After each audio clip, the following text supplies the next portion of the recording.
হর হর মহাদেব। ভগবান শিবের পূজা করলে বিশেষ ফল পাওয়া যায় আর সমস্ত কষ্ট থেকে নিস্তার পাওয়া যায়। শিবলিঙ্গ পূজা করার সময় কিছু নিয়ম ভালোভাবে পালন করতে হয় আর কিছু জিনিস ভুল করেও শিবলিঙ্গে অর্পণ করতে নেই। নমস্কার মহাদেব ভক্তরা, সুস্বাগতম সত্য কাহিনী ইউটিউব চ্যানেলে। আজ এই শিক্ষণীয় ভিডিওটি পুরো দেখার অনুরোধ রইল, কারণ আমরা জেনে অজেনে অনেক ভুল করে থাকি, যার ফলে মহাদেব অসন্তুষ্ট হয়ে যায়, যার ফল আমাদের পুরো জীবন ধরে ভুগতে হয়। তাই এতদিন ধরে যদি কোনো ভুল করে চলেন, তাহলে ওই ভুলগুলো করা বন্ধ করে দিন, কারণ মহাদেব যত তাড়াতাড়ি সন্তুষ্ট হন তেমনি তত তাড়াতাড়ি রুষ্ট হয়ে যান। শিব পুরাণে বলা হয়েছে যে শিব পুজোর সময় কিছু নির্দিষ্ট বস্তু নিবেদন করলে তা অশুভ ফল বয়ে আনতে পারে। এইসব নিষেধাজ্ঞার পেছনে রয়েছে বিভিন্ন পৌরাণিক কাহিনী। আজ আমি তোমাদের বলবো কি কি নিবেদন করতে নেই। 1. তুলসী।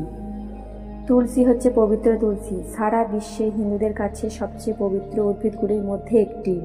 এটিকে পবিত্র, নিয়মকারী এবং আধ্যাত্মিক বলে মনে করা হয়, কিন্তু এটি কখনো ভগবান শিবকে উৎসর্গ করা হয় না। কেন? হিন্দু ধর্মগ্রন্থ অনুসারে তুলসী ছিলেন দৈত্যরাজ জলন্ধরের একনিষ্ঠ স্ত্রী।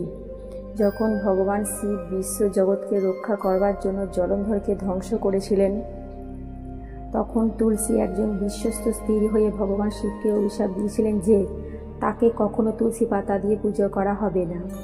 2. হলদি। হলদি সাধারণত আচার অনুষ্ঠান এবং বিভিন্ন পূজায় ব্যবহৃত হয়। কখনো কখনো হলদিতে মূর্তি ঢেকে রাখা হয়, কারণ এটি প্রকৃতিগতভাবে শুভ বলে বিবেচিত হয়। হলদির নিয়মকারী বৈশিষ্ট্য একে খাদ্য এবং পুজো উভয়ই একটি গুরুত্বপূর্ণ অংশ করে তোলে। কিন্তু হলদি কখনো ভগবান শিবকে নিবেদন করা হয় না। কেন? কারণ ভগবান শিবকে একজন তপস্বী হিসেবে বিবেচনা করা হয় এবং তিনি নিজেকে পার্থিব আনন্দ থেকে বিচ্ছিন্ন করে রেখেছেন। অন্যদিকে হলুদ উর্বরতা এবং বিবাহের সাথে যুক্ত, এবং এই গুণাবলী ভগবান শিবের তপস্বী প্রকৃতির সাথে সঙ্গতিপূর্ণ নয়। শিবকে হলদি নিবেদন করার তার বিচ্ছিন্ন ধ্যানমগ্ন দেবতার চরিত্রের সাথে সাংঘর্ষিক বলে মনে করা হয়। 3. সিঁদুর। সিঁদুর বা কুমকুম বা হলুদ এই চুন দিয়ে তৈরি একটি লাল রঙের গুঁড়ো। এটি সাধারণত বিবাহ হিন্দুরা তারা ব্যবহৃত করে থাকেন পরিচয়ের অংশ হিসেবে। কপালে কুমকুম একজন মহিলার বিবাহিত হওয়ার ইঙ্গিত দেয়, এবং যদিও ভগবান শিবের মাতা পার্বতীর সাথে বিবাহ, তবুও তাকে কুমকুম দেওয়া হয় না, কারণ হলুদের মতোই কুমকুম উর্বরতা, বৈবাহিক অবস্থা এবং শুভতার সাথে জড়িত। এটি প্রায়শই সমৃদ্ধির সাথে যুক্ত দেবী এবং দেবতাদের পুজোয় ব্যবহৃত হয়। ভগবান শিব বিচ্ছিন্নতার প্রতীক, এই সম্পর্কগুলিতে পড়ে না। ভগবান শিবকে কুমকুম নিবেদন করা হলে অনুচিত বলে মনে করা হয়, কারণ এটি তপস্বী প্রকৃতির বিরোধিতা করে। পরিবর্তে ভক্তরা শিবের উপর ভস্ম বা পবিত্র ছায়াও ব্যবহার করতে পারেন। 4. ব্রোঞ্জের পাত্রে জল। শিবলিঙ্গে জল এবং গঙ্গাজল নিবেদন করা অত্যন্ত শুভ বলে মনে করা হয়।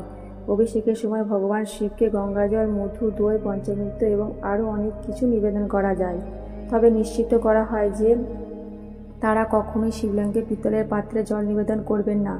এটিকে অশুভ বলে মনে করা হয় এবং তামা, রূপ বা মাটির পাত্র ব্যবহার করাই ভালো। 4 হচ্ছে শঙ্খ। শঙ্খ হচ্ছে হিন্দু রীতিনীতির একটি গুরুত্বপূর্ণ অংশ। শঙ্খের শব্দ এবং কম্পন চারিদিকে পরিবেশকে শুদ্ধ করতে পারে, এবং বিশ্বাস করা হয় যে শঙ্খ বাজানো ব্যক্তি এবং তার চারপাশে থাকা ব্যক্তিদের উপর ইতিবাচক প্রভাব পড়ে। কিন্তু কখনো ভগবান শিবকে শঙ্খ নিবেদন করা হয় না। কেন জানেন? কথিত আছে যে অনেক আগে ভগবান শিব শঙ্খচূড় নামক এক রাক্ষসকে পরাজিত করেছিলেন, আর শঙ্খকে একই রাক্ষসের রূপ বলে বিশ্বাস করা হয়। তাই ভগবান শিবকে শঙ্খ নিবেদন করা বা শঙ্খের মাধ্যমে জল না দেওয়াই ভালো। 6. ভাঙা চাল। ভাঙা চাল যে কোনো পুজোর জন্যই অশুভ। এটি প্রকৃতির অশুদ্ধ, তাই শিবলিঙ্গে অক্ষত বা পুরো ধানের দানা অর্পণ করুন, এতে ভগবান খুশি হবেন। অক্ষত পূজা ও হোমের জন্য একটি মহান গুরুত্ব রাখে ও শিবের পুজোর জন্য ব্যবহার করা একটি শুভ উপাদান। কাঁচা চালও কোনো পূজায় ব্যবহার করা উচিত নয়, কারণ এটি উপকরণে কঠোরভাবে তর্পণে ব্যবহৃত হয়। 7. কেতকী ফুল। একবার ব্রহ্মা ও বিষ্ণুর মধ্যে শ্রেষ্ঠত্ব নিয়ে বিরোধ দেখা দেয়। তখন হঠাৎ এক বিশাল জ্যোতির্ময় শিবলিঙ্গ আবির্ভাব হয়, যার কোনো শুরু বা শেষ ছিল না। শর্ত ছিল যে ব্যক্তি এই শুরু বা শেষ খুঁজে পাবে সেই শ্রেষ্ঠ বলে গণ্য হবে। বিষ্ণু নিচের দিকে খুঁজতে যান এবং ব্রহ্মা উপরের দিকে উঠে যান। অনেক চেষ্টা করলেও যখন ব্রহ্মা শিবলিঙ্গের শেষ খুঁজে পেলেন না, তখন তিনি একটি কেতকী ফুলকে সাক্ষী রেখে মিথ্যা বলেন যে তিনি শিবলিঙ্গের চূড়া দেখেছেন। এই প্রতারণায় শিব অত্যন্ত ক্ষুব্ধ হন এবং ব্রহ্মাকে অভিশাপ দেন যে তার পূজা পৃথিবীতে করা হবে না। পাশাপাশি কেতকী ফুলের মিথ্যা সাক্ষী দেওয়ার কারণে শিব পূজায় এই ফুল নিষিদ্ধ করা হয়। 8. নারকেলের জল। নারকেলকে দেবতাদের অন্যতম পবিত্র ফল হিসেবে গণ্য করা হয় এবং এটি সাধারণত মা লক্ষ্মীকে উৎসর্গ করা হয়। শিব পুরাণ অনুসারে শিব শুধুমাত্র জল, বিল্বপত্র ও দুধ গ্রহণ করেন, তাই নারকেলের জল শিবলিঙ্গে অর্পণ করা নিষিদ্ধ। 9. লাল চন্দন।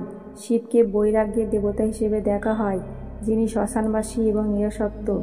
লাল চন্দন সাধারণত দেবতাদের শক্তি ও ঐশ্বর্যের প্রতীক হিসেবে ব্যবহৃত হয়, যা শিবের সংযমী ও তপস্বী প্রকৃতির সাথে মানানসই হয়।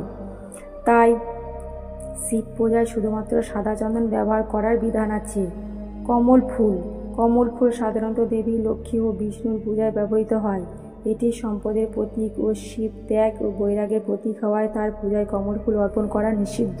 শিব পুরাণে বলা হয়েছে শিব সহজেই ভক্তদের সন্তুষ্ট করেন এবং সামান্যতম ভক্তিভাবেই প্রসন্ন হন, তবে কিছু নির্দিষ্ট নিয়ম মেনে পূজা করলে তা আরও ফলপ্রসূ হয়। এই কাহিনীগুলি আমাদের শেখায় যে পুজোর সময় সততা, শুদ্ধতা ও ধর্মীয় শাস্ত্রের নিয়ম মেনে চলা অত্যন্ত গুরুত্বপূর্ণ। ভিডিওটি যদি ভালো লেগে থাকে তাহলে অবশ্যই কমেন্ট করুন, লাইক করুন এবং শেয়ার করুন। রাধে রাধে।